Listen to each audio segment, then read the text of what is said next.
The worst case scenario of famine is unfolding in Gaza right now. That is according to a UN-backed report published on Tuesday. And to be clear, this is not famine born out of climate change or natural disaster. This is avoidable.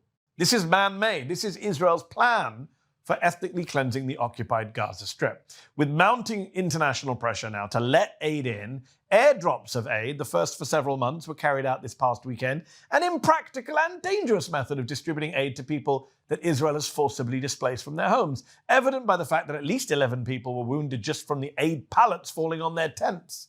Gaza's health ministry says more than 60,000 Palestinians have been killed since the start of this genocide, and Israel shows no signs of stopping the killings. My next guest experienced firsthand the life or lack thereof that Israel has forced on Gaza's Palestinian population. The Pulitzer Prize winning, acclaimed Palestinian poet and author of Forest of Noise, Mosab Abu Toha, joins me now. Mosab, thanks so much for coming back on the show. I'm sad that it's under these circumstances again. Last time you came on the show, I started by giving you condolences on family members you've lost. And since then, I see your social media, I see your Twitter. You've lost more family members. I understand your cousin was killed a few short weeks ago.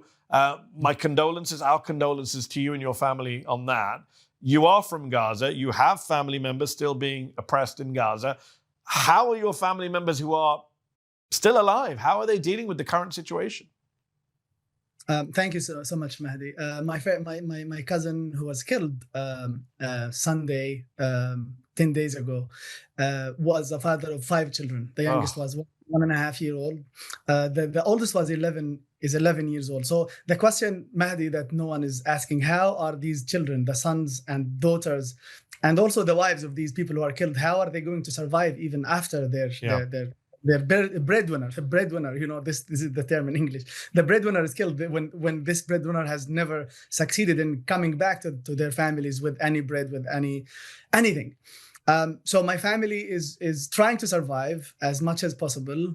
So people are in their tents and they are faced with either one of two choices, whether to stay in their tents and die of hunger, or to go out and risk their lives.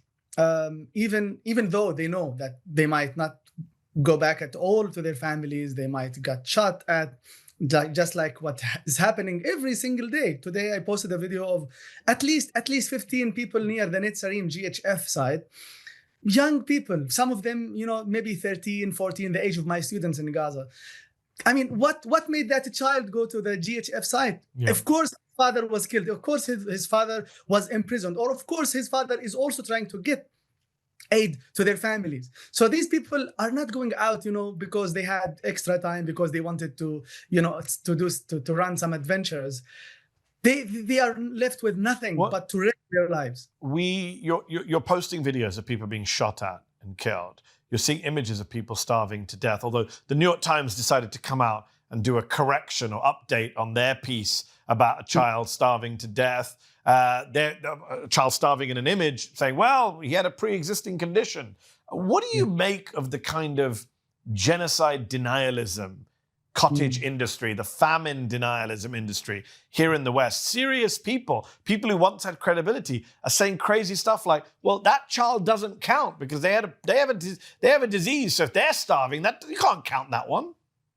Even this is, Mehdi, even that case, that correction was not bad at all for me. This is telling us that even the people who with diseases, who were born, with genetic disorders, even these people are being, starved and subjected to the Israeli-made malnutrition. So these people, no one talks about them. This even tells us that people in Gaza do not only need flour, or to drop to eat bread and eat rice or lentil. Yeah. There are some people like these who were born with genetic disorders who need more than that. Yes. So even this is even making Israel more evil, but because they are not addressing the needs of these people who were born, with genetic disorder. These people need special food, special medicine. They need to live in a healthy environment. But Israel is denying the normal people, the people who are healthy like us, and also the people who were born with genetic disorders. My sister, by the way, managed to leave Gaza with my mother in April 2024, just 1 month before Israel destroyed Rafah and destroyed the border crossing. The one reason why my sister had to leave, because she started to grow some signs on her body. She was born sick. Because she didn't have access to her medicine or even healthy food like fruit and vegetables, she was experiencing a very difficult time. So that's why she had to evacuate. Other than that, I would be posting a photo of my sister dying. So who is causing, even those who were born with genetic disorder, who is responsible for that? Yes. These people did not die when they were born. They could survive, but Israel denied them any food, any healthy food. The imagery coming out of Gaza has forced some Western governments, not the US government, sadly, but some Western governments to switch their rhetoric and maybe even their policy on this issue. Britain's Prime Minister Keir Starmer told his cabinet this week that the country, the UK, will recognize a Palestinian state in September unless Israel takes more steps to end the appalling situation in Gaza. What do you make of that statement and the notion that Palestinian statehood is A, a bargaining chip used as leverage against Israel, and B, that it's up to Israel, not the Palestinians, whether the Palestinians get a state or not? Liking this video? Then don't just watch, hit like, share and subscribe. And tap the bell so you never miss a video or live show. But if you want early access to exclusive content, then you have to head to zateo.com and subscribe now. You'll be supporting fearless, independent journalism. I think Mehdi, many people championed, and celebrated this announcement. But for me, as a Palestinian who was born under occupation and under siege, someone who was born as a refugee, a child of refugees, and the grandchild of 4 refugee grandparents. So this is dehumanizing for me. So why are you, putting the recognition of Palestine, as a condition for the end of Israel's genocide as a condition for the recognition of the Palestinian state? So Britain, more than any other countries, is responsible for what's happening for the Palestinian people, not 22 months ago, not 77 years ago, but even over 100 years ago, when Britain promised the Jewish people the land of Palestine to create a state there. So they are responsible for that. So they are not planning to recognize our right to have a state on our own homeland because we deserve this, but no, as a threat, to Israel, that if you don't stop these things, we are gonna recognize them. So it's like you are telling someone who is about to kill another person, telling them that if you don't leave him to go, I will recognize that he is a human being. Yeah. It's insane. You mentioned how you post videos to your social media from Gaza. You've used your social media to get a lot of stories out of Gaza from people on the ground who you know there. Over the last few months, despite you gaining a huge new profile as a Pulitzer Prize winner, congratulations, you've had videos deleted on your Twitter, your Facebook account was suspended, your Substack account was briefly suspended. Do you believe you are being targeted by people within some of these media, big tech organizations? Is this the result of, online Zionists flagging your content and trying to silence you? Yeah, I believe so, because so many people are posting things here and there. But the shocking thing is that my Facebook account was suspended just maybe within the 24 hours that followed my winning of the Pulitzer Prize. So that was the first time in my life that my Facebook account was suspended.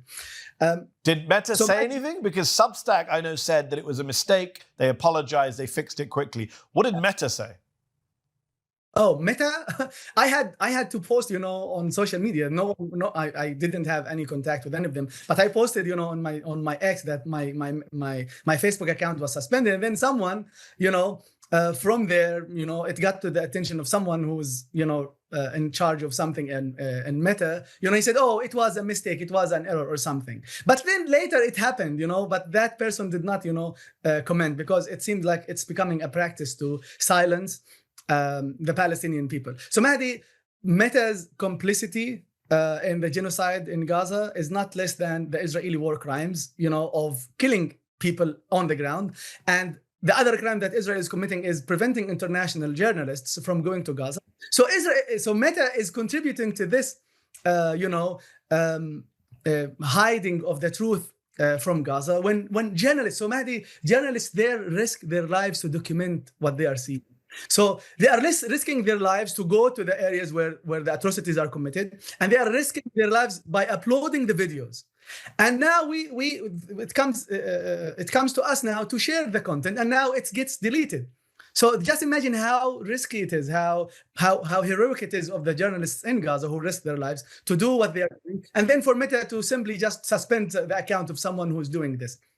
We have seen a shift in many members of the Western media who are ardent supporters of Israel, where now their tone has changed a bit. Their empathy has suddenly been rediscovered. A new sense of morality has been found. I guess starving kids is a bridge too far for some people. How do you react when you see journalists in the West switch it up, switch their positions? I know. Without addressing the damage they've already inflicted in their previous reporting? Should we be welcoming people who have seen the light or not?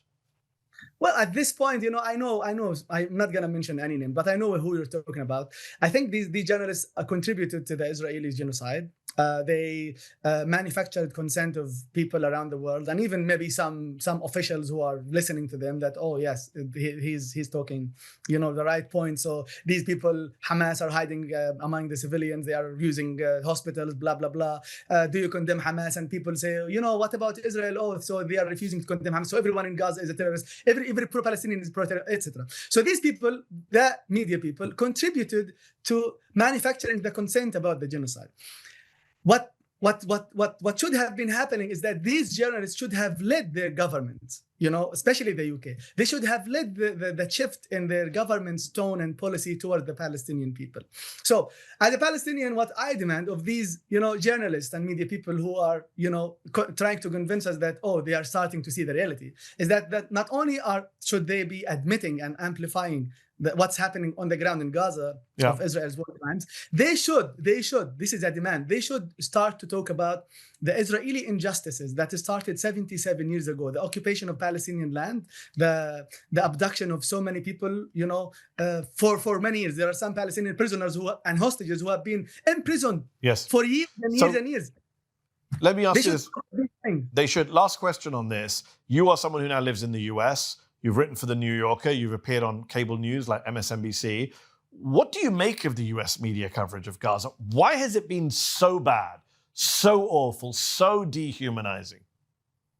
Yeah, I think it's first of all, maybe some of these media people, it's not of their interest to speak about the Palestinian suffering, because there is only one race in this world who suffered and who can continue, to suffer and inflict suffering on other people. But the other people, like the Palestinian people, they cannot suffer because the people who are inflicting suffering on them are eternal sufferers of the European anti-Semitism and the European German Holocaust that is committed by the Nazi, not the Palestinian people. So I think it's not in their interest to speak about these things, because people will start, is it possible that these people who survived or who suffered in Europe in the 1930s and 40s, is it possible that they could commit that? No, I don't think so. So it seems like there is a barrier for them. And then I think the other reason is that some of them will lose their jobs, or maybe their shows will be canceled and they will lose their source of income.